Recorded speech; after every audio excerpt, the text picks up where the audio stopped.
Good Monday evening, everybody. Chief Meteorologist Brad Panovich here. It is a Monday. It is now March 23rd, 2026. Welcome into Live Weather Impact tonight. And we've got some great weather out there. It's been a beautiful day. It was very warm today. We had a dry cold front move through. And you've never heard of that term, dry cold front? It pretty much is self-explanatory. It's a cold front that comes through with almost no cloud cover and certainly no rain, and that was the case today. That actually kicked off a pretty high fire danger, which we'll be talking a lot about in today's show. But what you're going to notice, you probably don't notice the cold yet, but you're probably starting to feel the drier air filter, and the cold air is lagging a couple hours behind the front, so you'll notice it tonight. We're going to drop down into the 30s and 40s across the area, so pretty chilly. Tomorrow, we're going to stay below average. It was 85 today. We'll be lucky if we get to 60 tomorrow, so a big drop in temperature. Late week, though, we're heating right back up. We should be back in this same neighborhood, maybe close to 90 by Friday, and then the weekend is going to be another dry cold front, which will cool us down. Now, speaking of the heat, it's been a hot couple of days. I mean, we had 80s the last 2 days, 85 today. We are now the most number of 80-degree days to this point in the year on record. So it's been crazy warm, and 8 of those have happened in March. One of those was in February.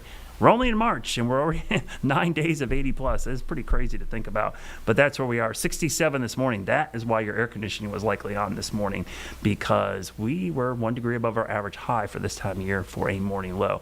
We'll be much cooler than that. In fact, look at the drop off already. You can see the cold front is south because all the winds are out of the north. Notice the temperatures north, like up towards Tim and Greensboro, they're at 66 already, 67 in Statesville, 77 in Charlotte. So we've been falling quick. And remember, the sun doesn't set for another hour or so. So we should be still staying pretty warm. This tells you cooler air, what we call cold air advection, is moving into the region. Now, today we had a high fire danger. That fire danger was because of that dry cold front and the dry conditions thanks to the drought. You would have dry, what we call leaf litter out there. It's basically all the fall and winter kill that's still around. Even if stuff starts to grow in the spring, you still got all the leaves and dead vegetation that got frozen over the winter, and then new vegetation grows. That old vegetation is fuel for fires in the spring, and we are in the windiest time of the year. So we always have fire danger this year, but this time it was definitely heightened because of the drought and how windy and warm it's been. That lowers our relative humidities. And just to give you a brief look at our climatology for wind, this is the windiest time of year. January, February, March, April. Those are the 4 windiest months, and March is the windiest.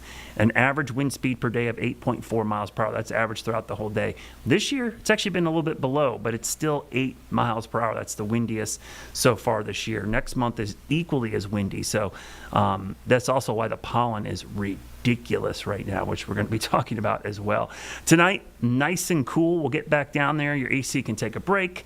Don't have to open the windows or even run the heat. Just keep the windows closed. It's perfect. It'll be nice all across the area. Tomorrow, 60 degrees and east wind. Should be a beautiful day, albeit much colder. 25 degrees colder than it was today. Yes, 25 degrees colder. What a shock to the system. Okay, get to the bad news. Your car is probably a shade of yellow or green right now that it normally isn't because of all the pine pollen. Now, we knew the pine pollen was going to come, but boy, did it really explode this weekend. Even Friday night, if you saw my social media post about walking my dog with the flashlight, it looked like it was snowing. You get one of those bright mag light flashlights, you can see the pine pollen floating all over, because the pine is huge. The pollen is gigantic. That's why we see so much of it. It is the number 1 pollen right now, even though oak and sweet gum are 2 and 3. Those are the bigger allergens, and it's going to stay high the rest of the week. If you're wondering, pine pollen is the visible pollen. It's the yellow, orangish, or yellowish, greenish. I mean, it's always depending what you look at. I think it's yellow, James, but some people say it's green, but it looks yellow to me. It looks very yellow. Yeah, to me. Like it looks like highlighter yellow. It really does. But the pine pollen grains are huge. They're 2 to 3 times bigger than all the other pollens. That's why we see them. Pine is also something not many people are allergic to, if at all, their pollen. If you were, it wouldn't even be that bad because the pine pollen's so big, it gets trapped in the leading edge of your nose and mouth. It's not small enough to get into your sinuses like the smaller pollens, which can really irritate your whole respiratory system. So pine pollen is actually really easy to filter out too. You just put a mask over. I was doing my yard work this weekend. I just took my shirt and put it on my face because that's all it really takes to keep it out of your face. Now we get a little shift in the wind. That will help a little bit because there's less pine trees to the north than there are to our south. And we're, it's North Carolina, home of the longleaf pine, right? That's like a big part of the Carolinas. South Carolina, Georgia pine. All these areas around us have a lot of pine. And so when the wind comes from the south or southwest, we get pine not only locally, but transported in from these other states. When the wind shifts to the north, obviously there's different species of trees there, but it's also the trees aren't as farther along, and so we tend to get less pollen. So just be ready that we'll see a little bit of a respite, but not all the way. Frost and freeze potential, I got asked a million questions this weekend about this because it was so warm. Are we done after our cold snap net last week? Nope.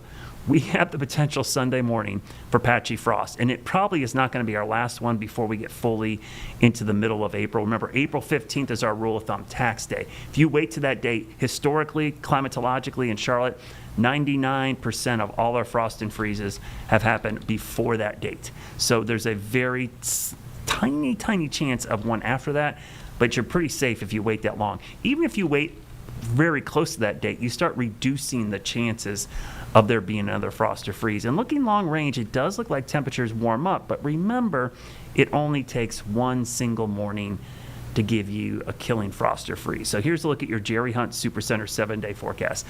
Rapid warm up by the end of the week, almost near 90 for the night's home opener. But look at this weekend. Dry cold front comes through Sunday morning. 38. That means patchy frost is certainly going to be possible behind that front, especially as high pressure builds in. And as we go into next week, we'll start warming back up again as well, back in the 70s and 80s. The concerning thing about this forecast, that looks like great weather, I know. No rain. We need rain bad. The pine pollen is bad. I need to wash that away. The fire danger, the drought. Things are growing now. We need rain desperately. Unfortunately, there is nothing in the long-range pattern, at least right now, that shows us getting dramatically wetter. And I wish there was, but we need a stalled front. We need the Gulf or the Atlantic to open up and give us some moisture, and we need some cold fronts to get down here and interact with that. We don't want to see severe weather, but boy, it would be nice to get some rain. We'll be talking a lot about the lack of rain. Fire danger is a big story, and obviously pollen is a big story. All that coming up in 2 minutes, so stick around.